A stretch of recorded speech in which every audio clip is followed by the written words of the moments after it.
So you want to start a fishing-based YouTube channel, or you just want to know a little bit more about us here on Life by the Bow, how we got to where we're at today, how we shoot our videos, the equipment that we use to shoot our videos, and how we utilize it to make the best videos possible.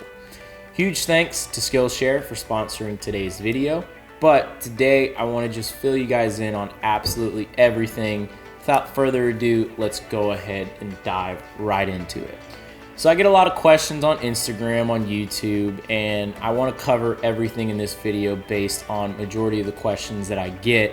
But basically, to start out with, I've had a love for shooting and editing ever since I was a kid. I've been doing it my entire life, up until the point where it was time to go to college. I decided to go to the University of Miami, and I graduated with an electronic media degree.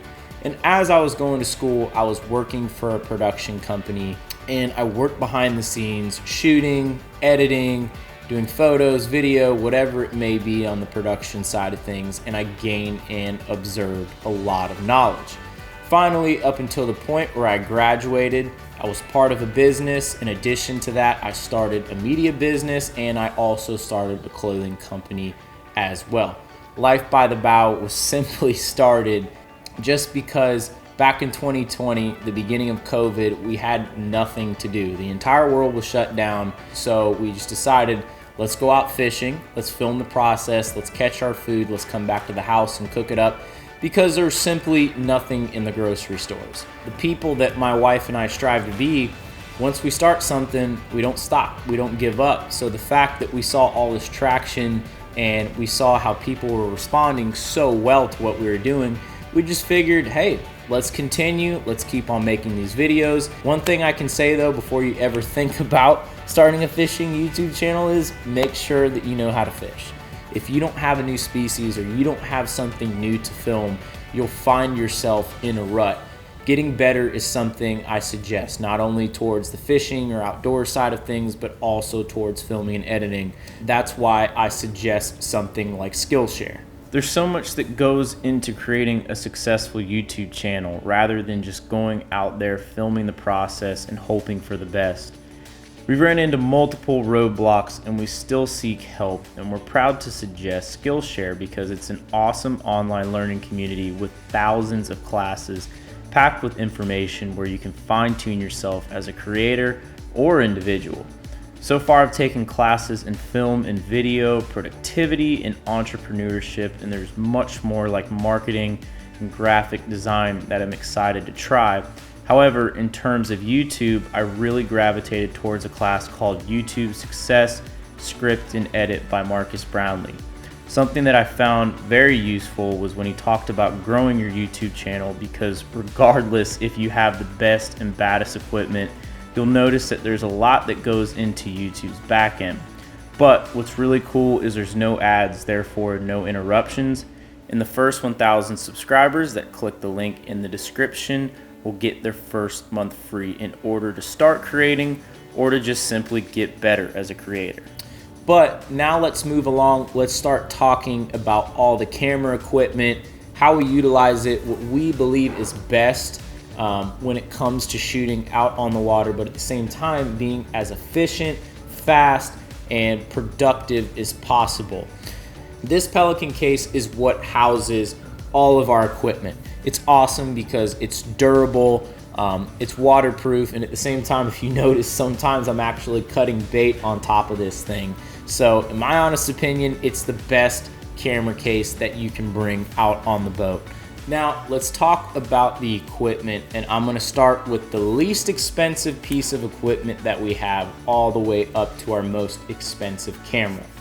Now when you think about starting a YouTube channel, you think of an action camera like a GoPro. In our case, we use DJI's action camera just because I believe that it has a better image over a GoPro. This is just my personal taste, but these are a great thing to start out with, just because they're so easy to use, they're so small, they're so compact, you could stick them in your pocket, you could wear them on your head, you can basically do just about everything with them. We don't use these too much, but we always have them recording on the boat, and this is also our go-to whenever it comes to shooting underwater footage. And you can get some of the best content off of these little cameras. That being said, when it comes to manipulating things, audio, it's very hard to get good audio off of these things, but whenever you step up to a high-end camera, audio is something that you're really going to start caring about, because you're going to have this nice clean image, but then you're going to have really, really bad audio.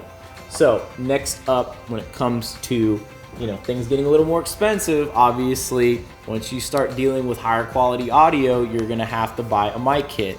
This mic kit right here specifically is about $1,500, and this is what we use more than anything. I wear one of these, Stephanie wears one of these, and this is what's called a wireless lavalier. I hook this onto my collar, stick it in my pocket. In Stephanie's case, we'll put it on her bikini, and basically what these do is they record personal audio wirelessly. So I could be anywhere in the boat, and as long as I'm talking and the camera's rolling, the camera is able to pick up my audio. So it's like I'm there without even being on screen.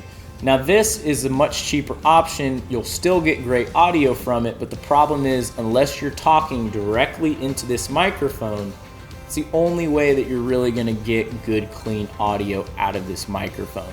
So this is great whenever we're about to hop in the water, or we hop out of the water and we don't wanna wear this because we don't want it to get wet. However, we just always have to make sure that we're talking directly towards the camera.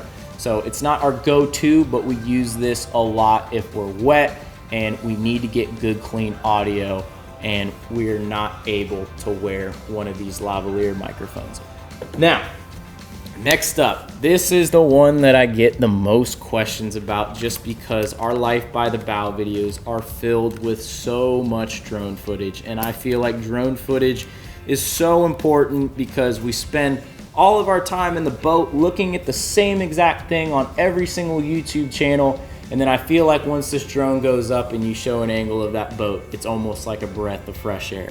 So I try to use this drone as much as possible because drones are just so much fun and they get some of the best footage. And this is a DJI Mavic Air, sorry. DJI Mavic Air 2. It's so small, it's so compact, it fits in the leaning post on our bay boat, and as you can see from that footage, it just gets some of the best images you could imagine from a small, compact drone.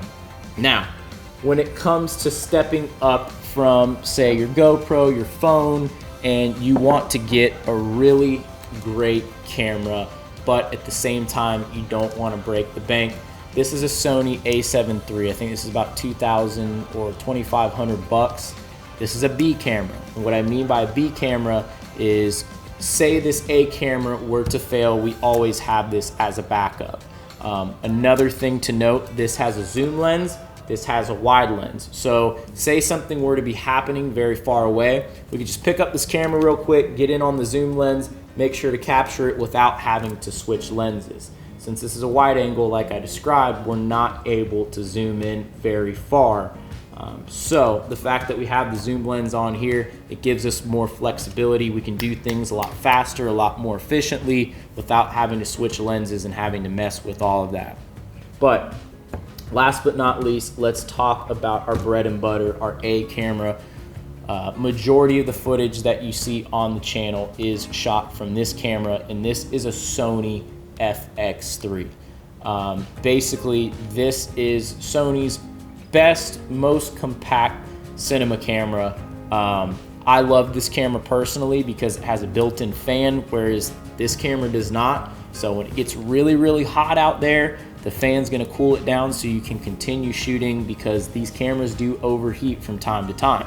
Another reason why I really, really like it is it has the ability to shoot in 4K at 120 frames per second.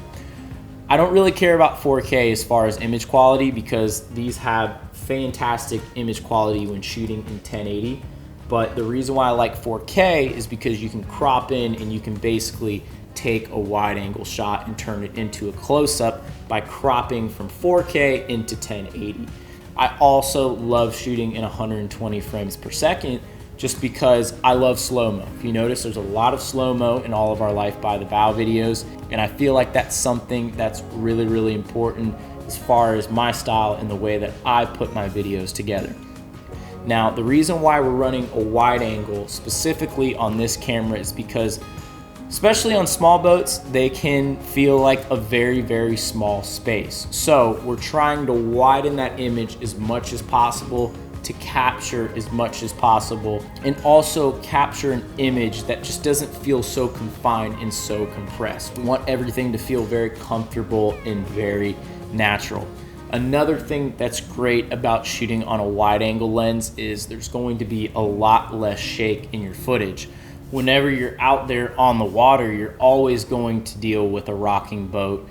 Once you start zooming in, the tiniest little shake is gonna make it feel like there's an earthquake, basically. So if you keep it wide, wider is always better on the water. So remember that.